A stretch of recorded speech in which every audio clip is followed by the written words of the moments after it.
Hey guys, Fire here, and before we start today's video, again, I do have a Discord server. There's a giveaway for 500 Robux going on. A link will be in the description if you're interested in joining. Just gotta verify and then join the giveaway. That's it. We'll go ahead and get into today's video, which is a sort of new concept I came up with that I don't think I know anyone else that does this sort of thing.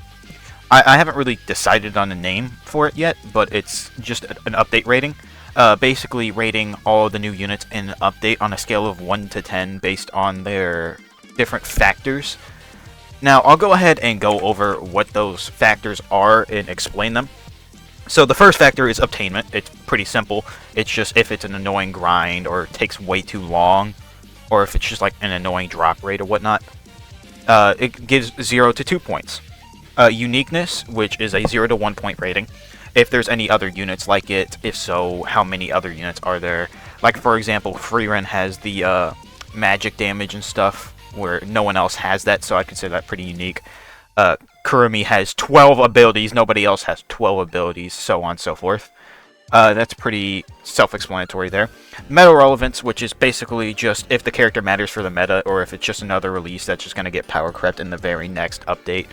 So, like, if it's just a damage dealer that's not doing a whole lot else other than that, or if they are literally, like, pure damage, like, for example, I'm not going to say Salter is a fodder release that got nothing.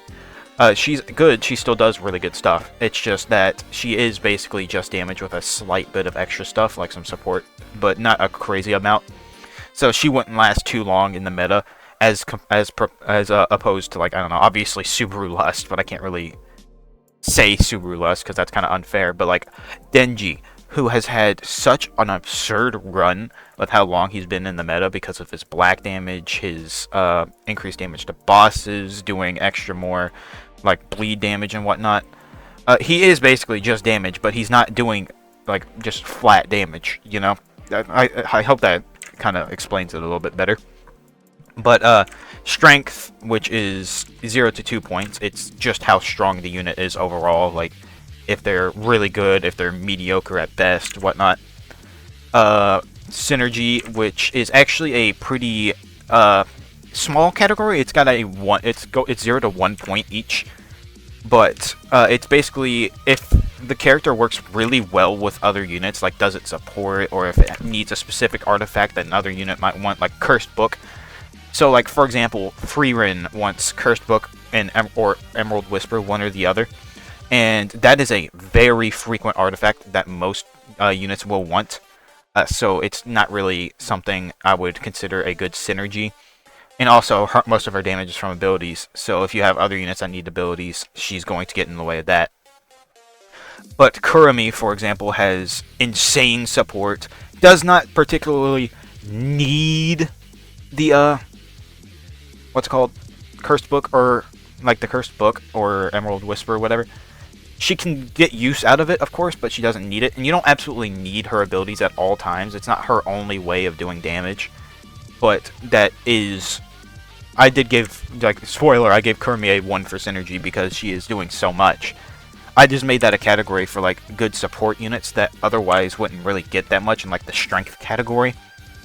But longevity, that's the last category, which is basically just how long they would stay in the meta. So, for example, again, Denji, who has been in the meta for a long time now, several updates. So he would get really high points for longevity, even though that is a 0 to 2, you know. But regardless, we'll go ahead and start actually rating these characters, and we'll start with Kurumi. I gave her a 0.5 out of 2 in obtainment, because that whole quest line was so annoying. 30 clears. It would have been a lot worse if they hadn't buffed the drop rates, but 30 clears of a 30-minute stage, I mean a 3-minute stage, still takes a long time. It's not fun, it's not enjoyable. The stage was interesting, so I gave it a 0.5 added, but other than that, it was just an annoying obtainment. I wouldn't give it too much for that. She has a 1 in uniqueness, because she is obviously really unique with her 12 abilities, with her different passives, which make her unable to like have the debuffs that she has. She cannot be killed, she cannot have her stuns. Obviously some other characters do have that, but it's not a very prominent thing. She stuns, she debuffs them, obviously. She's purely support and does a lot of support. And she also kind of has that little tiny nuke thingy. Hard to explain, but see, the time rupture thing, that's a tiny nuke. I consider that mostly unique. It's kind of similar to 0-2. But if there's not many units that do that sort of thing, it's still a really high point for uniqueness. I gave her a 1 for meta relevance, which is halfway down the line. She's not really doing a lot for the meta. Specifically, she's not doing like a lot of damage, but she will be helping your teams out a lot by just having her there, so I didn't want to give her a 0. So I gave her a 1 there instead of a 2. And for her strength, I gave her a 1.5. This might be a little debatable, but she has her little nuke thing that you can use like the Emerald Whisper on. It's still going to do some pretty good damage, or the Cursed Book, and it's still going to do great damage. It just depends on what you need. Her overall strength, it's not just DPS. I do consider the support in this a little bit, but a lot less than actual damage. She might not be doing a lot of damage on her own, but she does so much to help your other units do damage that it's kind of hard to not call her a strong unit. For her synergy, she got a flat 1, like straight up the highest point you can get in synergy, because again, you do not need Cursed Book or Emerald Whisper on her. You can run basically any artifact on her and still have her be doing her purpose perfectly fine.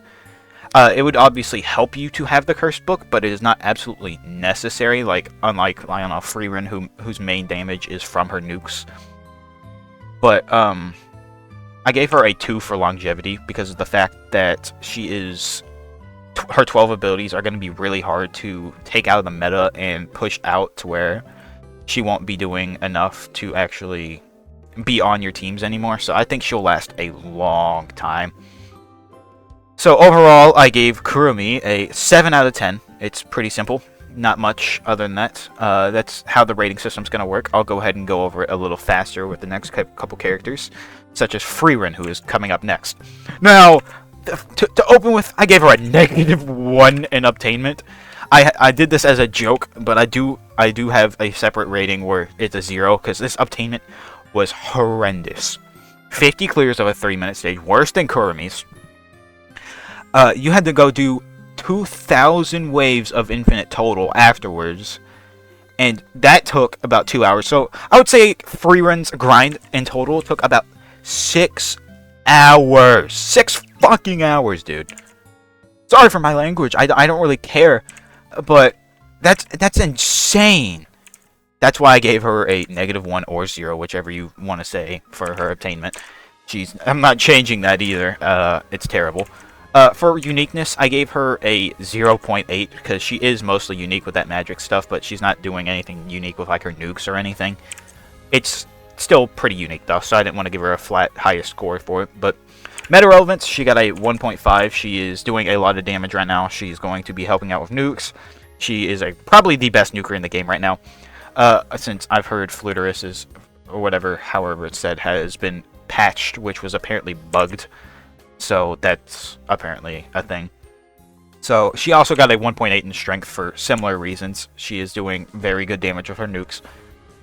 That's about it for her actual strength, though. There's not much else to say.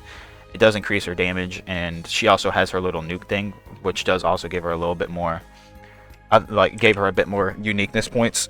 But that's her strength. It's pretty simple. She got a 0.5 in synergy, not a 1, because she needs Antique Earring and Emerald Whisper, and also needs her abilities. So that's 2 whole things going against her and being used with other units that might need those things. So I can't particularly give her the highest point in synergy. And she has a 1 in longevity because she is doing good damage. She's a good nuker. But since she's not doing just pure like damage with no abilities or anything, I gave her a 1 at least to be generous. Now, this is going to be a little crazy. Her actual rating with a 0 obtainment is 5.6, but with the -1, it's a 4.6. It doesn't really matter. But I'll go ahead and say that her actual rating is a 5.6, because that's the genuine rating there. So I think she's okay. I think she's cool. But God, I hated that obtainment. She doesn't feel like she's that crazy for how much effort you had to put in for it. She's good, though. I don't know. Either way, 5.6. Now, Floaterless or whatever, 2 obtainment. Straight up, very, very easy to get. You literally just do the wheel spin until you get her or craft her. And the Star Gold's really easy to get. You can just get it from opening Hydrogen capsules and from the World Boss, like that you can grind from doing the World Boss or Chainsaw Man event stage and buying it in the Chainsaw Man event shop. Blah! But yeah, just 2 obtainment because it's really easy to get her, and then you just evolve her from that new stage, which you can use matchmaking for. Even if you're a new player, you can get her really easily. It's pretty simple. It's also a 10% drop. It's not that bad, especially with the 100% drop boost. It's not that crazy. Now, I gave her a 1 in uniqueness. She's doing the increased damage from all sources, which is very good, pretty crazy. She basically can't die because of her HP. She does true damage, and then she also has the max HP as true damage, which is crazy. So I would say that's pretty unique. There's not many units with those sort of things. Her 2 nukes aren't really that crazy unique, but I still gave her a 1 in uniqueness because of those facts. For synergy, I gave her a 1. You don't particularly need any specific artifact. You can give her pretty much whatever you really want. It's not that big a deal. Unlike, again, Freerun, who wants Curse Book or Antique Earring, because her damage is purely from her nukes. And I gave her a 1 for longevity, not a 2. I don't know, maybe I'll increase that to a 1.5. Yeah, you know, I'll give her a 1.5 because of that, the 8 max HP percent. That's going to be kind of hard to push out of the meta. But either way, her total was an 8.5 because of how absurdly good this character's release was overall.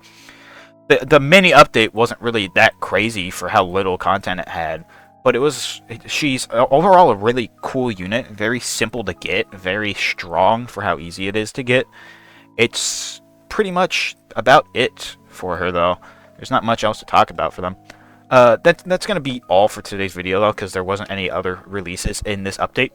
If you guys did like this video or this concept, please consider letting me know in the comments, because that would help me out a lot and let me know that you guys actually like this idea and that I should do it more for more games.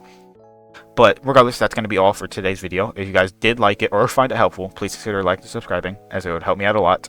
And I hope to see you guys in the next one. Peace.